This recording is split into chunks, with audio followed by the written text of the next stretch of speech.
Palestinians underwent traumatic experience at the national level as well as on the humanitarian level in 1948. As a result of the war in 1948, 750,000 Palestinians left and only 150,000 stayed in what is today Israel.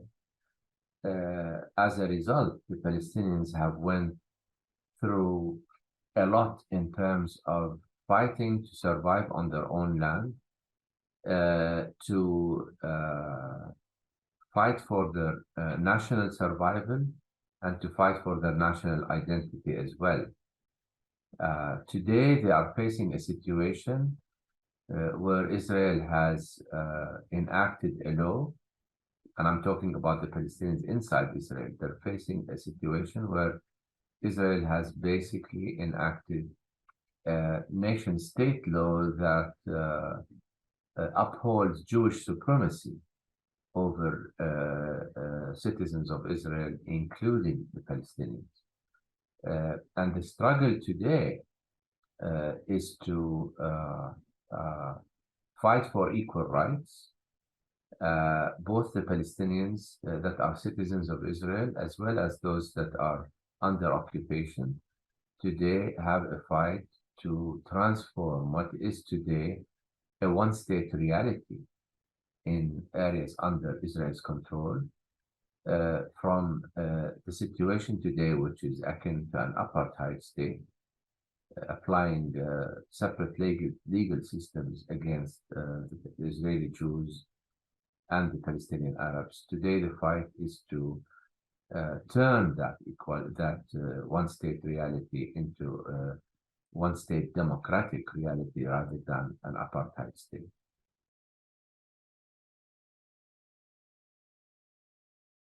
I think it's becoming clear that a two-state solution is off the table for political and demographic reasons. The number of settlers in the West Bank and East Jerusalem today is 750,000, comprising almost a quarter of the West Bank population. The idea of separating the two states or the two communities has become impossible. Also, the new Israeli government does not even acknowledge the right of Palestinians to be on the land.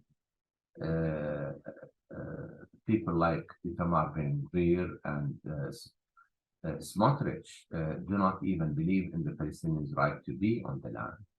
And I think the international community has a responsibility today to stop repeating the mantra of a two-state solution without accompanying it with any concrete plan to turn it into reality, while ignoring the violations against Palestinian human rights, which are taking place every day. I think there is a responsibility on part of the international community to start supporting a rights-based solution to the conflict, not focusing on the shape of a solution today, but focusing on a solution that includes equal rights for the Palestinians and the Israelis as the basis for any final settlement to the conflict.